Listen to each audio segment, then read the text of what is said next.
Shabbat Shalom, dans le nom de notre Seigneur, Yeshua HaMashiach.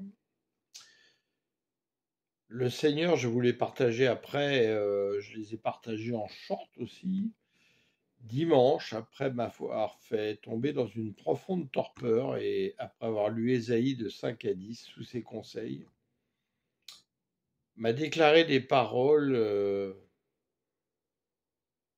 qui devraient nous emmener vers la crainte de l'Éternel. Je les ai partagées dimanche sur Facebook à une possibilité d'au moins une centaine de frères et sœurs de les lire. Il n'y a eu aucune réaction. Je les ai partagés à des frères et sœurs sur WhatsApp. Seuls 7 frères et sœurs ont eu des réactions justement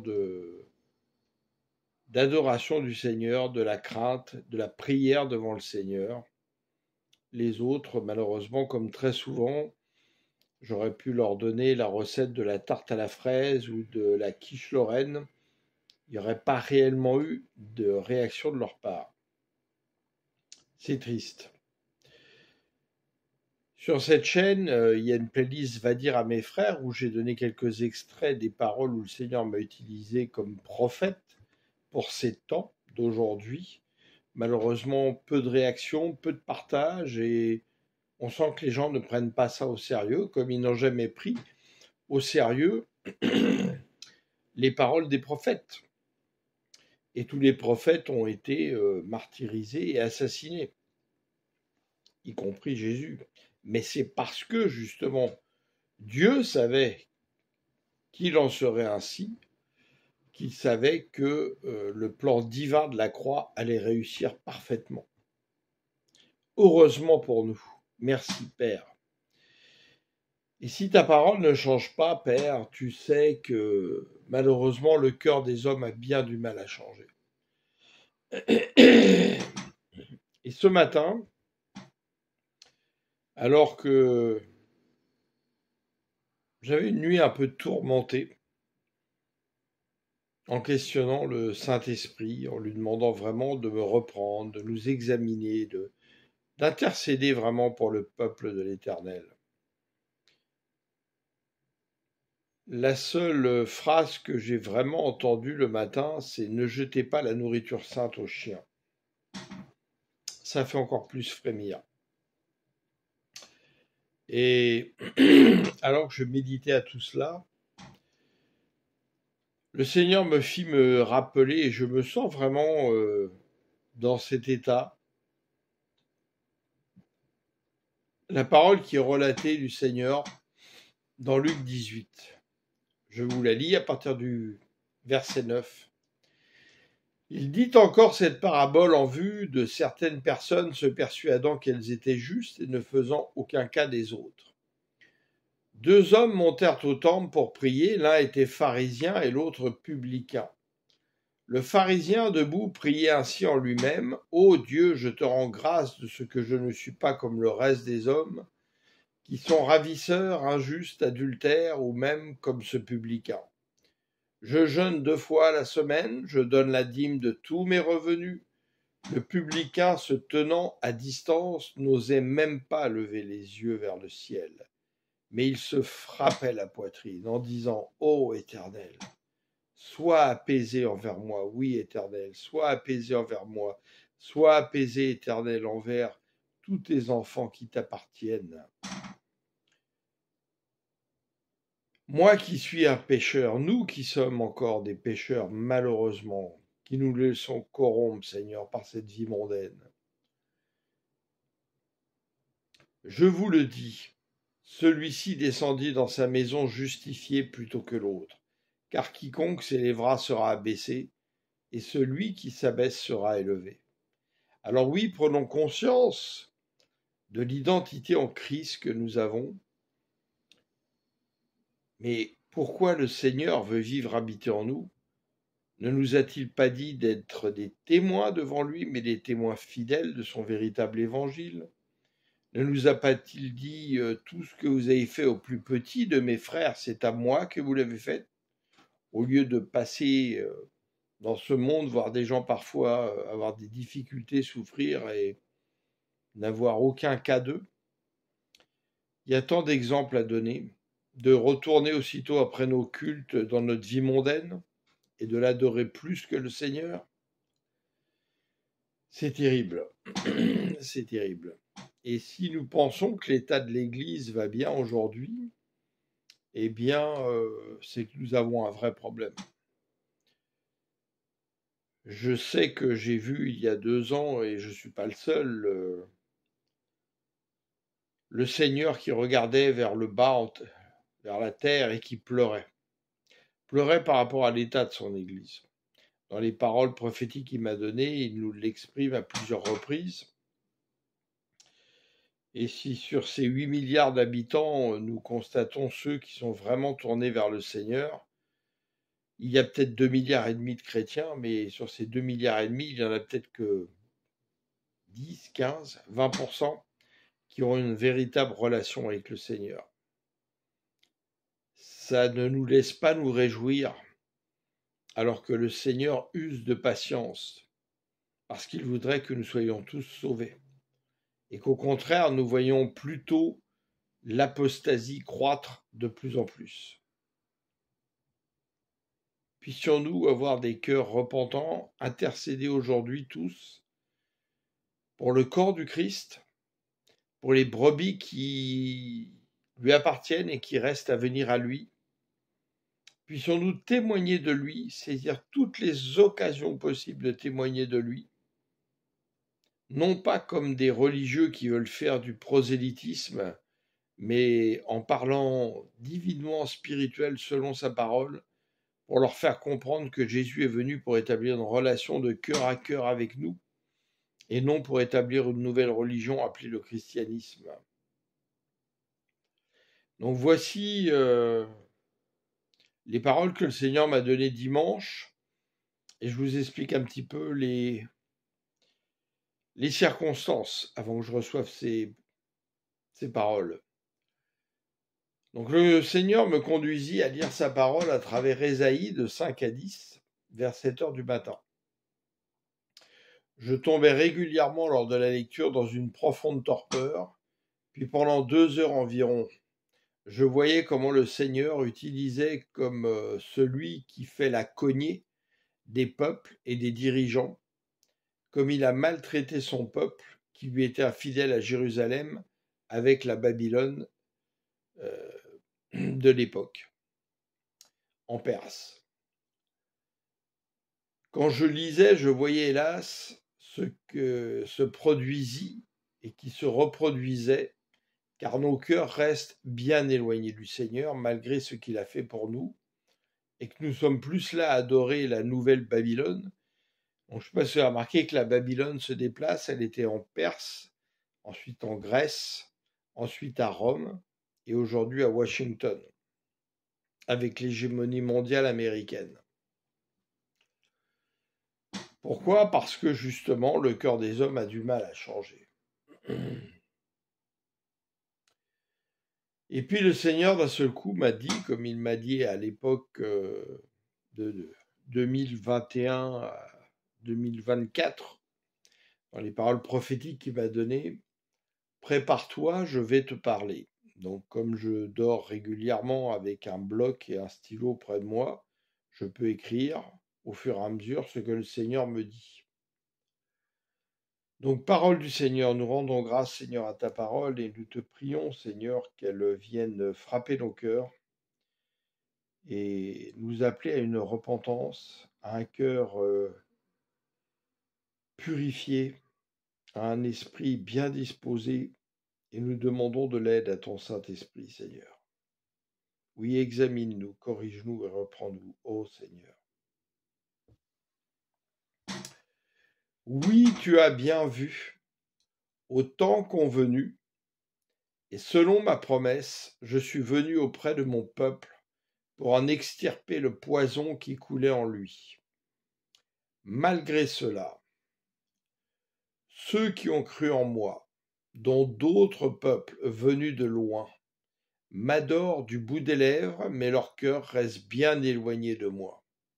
Les richesses de ce monde, les convoitises, les distractions viennent corrompre son cœur continuellement. À peine m'ont-ils rendu un culte qu'ils retournent à leurs idoles et à leur vie mondaine. Où sont les disciples? Des malades de l'iniquité me cherchent, mais ils ne trouvent pas de docteur pour les guérir, par le témoignage de mon testament. Les docteurs ont déjà du mal à se guérir eux-mêmes. Le pain de vie ne se multiplie plus pour rassasier, et les paniers sont vides. Seule une poignée reste fidèle, et ils souffrent de voir tout cela devant leurs yeux. Ils crient dans le désert des cœurs arides. Personne ne veut les entendre. Personne ne veut leur donner la parole d'ailleurs. Toute cette désobéissance, ces acclamations des hommes envers d'autres hommes, élevés comme des idoles, au lieu de garder les yeux de leur cœur tournés vers moi, l'Éternel des armées célestes, j'ai donné ma vie en rançon. Mais le prix à payer pour me suivre est visiblement trop lourd pour eux. Ils renoncent à perdre leur vie mondaine pour être sauvés, et le poids de l'oppression du monde s'appesantit sur eux. Si nous ne ressentons pas ça, c'est que nous sommes dignes de l'église de la Odyssée, et que nous sommes pauvres, nus et aveugles. J'ai donné ma vie en rançon. Oui, puissions-nous nous en souvenir. Malheur à tous ces faux bergers qui, pour des gains sordides, mettent en captivité mes enfants. Malheur à ces discoureurs qui les trompent par des paroles flatteuses et disent « tout va bien ». Oui, j'ai besoin de fidèles serviteurs pour consolider les fondations de mon assemblée, pour en extirper le persiflage de la vipère qui a pondu ses œufs et les couve. Malheur à ceux qui prennent des engagements envers moi et ne les tiennent pas. Fils du Très-Haut, levez-vous comme un seul et revenez à mes commandements. Faites de véritables disciples, soyez vous-même des garants.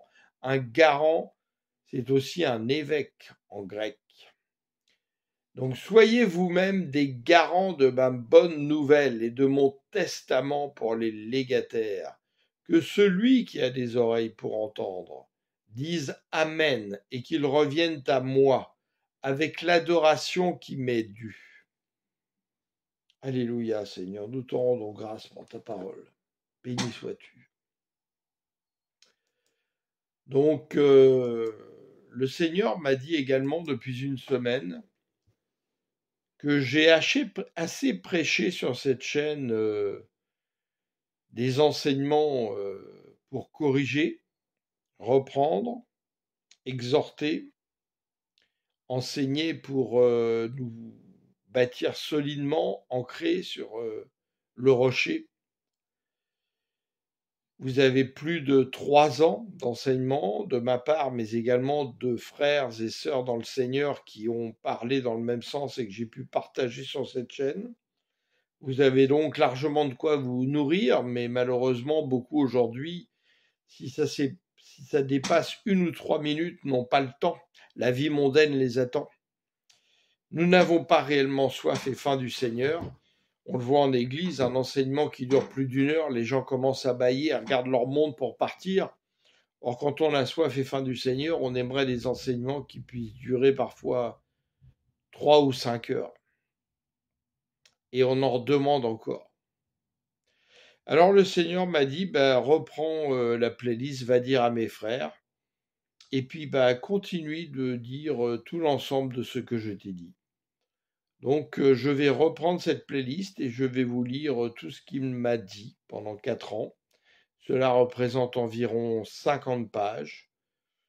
J'espère pour vous que vos cœurs seront touchés, que vous prierez vraiment le Seigneur pour que le corps du Christ tout entier puisse avoir un cœur repentant, un cœur tourné vers le Seigneur, un cœur qui demande au Saint-Esprit de nous examiner, de purifier nos cœurs, de rendre nos esprits bien disposés, et que nous ayons soif et faim d'entendre des paroles qui viennent nous corriger, nous reprendre, afin que nous puissions persévérer jusqu'au bout et ne pas perdre notre récompense. Merci Seigneur, merci ô Saint-Esprit, même si parfois les paroles sont dures à entendre, mais nous ne voulons pas t'abandonner Seigneur, comme quand tu as prêché que tu étais le pain de vie, qu'il fallait manger ton corps et boire ton sang, et que beaucoup t'ont abandonné à ce moment-là. Et tu as demandé à tes disciples, et vous, voulez-vous partir? Et Pierre a répondu, non Seigneur, où irions-nous? Tu as les paroles de la vie.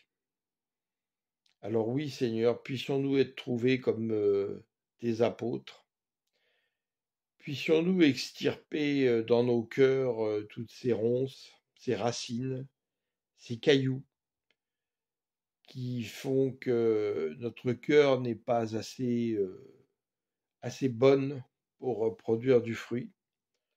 Puisses-tu, Seigneur, être le gardien de nos lèvres, puisses-tu venir avec tes anges mettre une braise sur nos lèvres pour que nos paroles se dignent de toi, Seigneur, et vraiment, nous te demandons, je te demande pardon, Seigneur, pour tout ce que nous faisons qui te déplaît, qui empêche la propagation de ton évangile de se faire, et à ton Église de se renforcer et d'être vraiment le sel de la terre, la lumière du monde, et d'impacter des générations, que nous puissions renoncer à nos traditions, nos cultures qui sont éloignées de toi, à toutes ces choses qui ne permettent pas aujourd'hui que nous soyons réellement transformés.